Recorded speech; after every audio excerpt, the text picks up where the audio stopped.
Ito na pong ating bagong salang ng mga sisiu, 50 heads, class A. So, yan.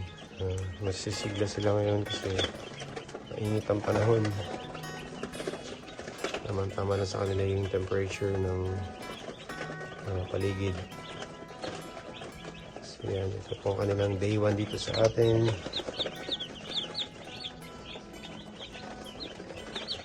So, yan. Masisigla naman po sila.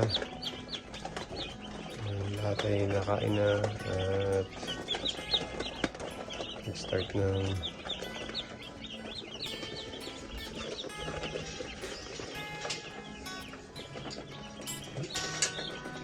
uminom ng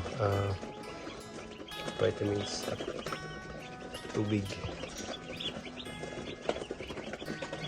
So yun, ang gamit po pala natin dito sa is dalawang set ng 40 watts na bulb.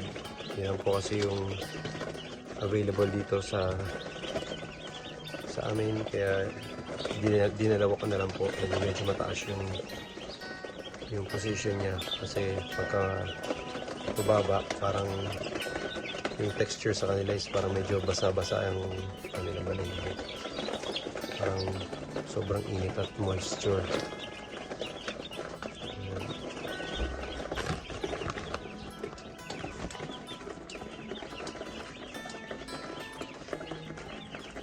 Mas busy sila dun sa sako, tiblan ng sako kaysa sa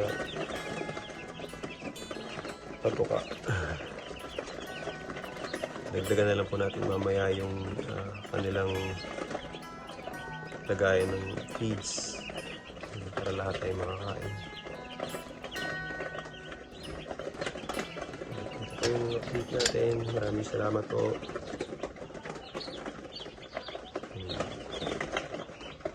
Hindi ako na lang po kayo na update sa susunod na araw. Yeah.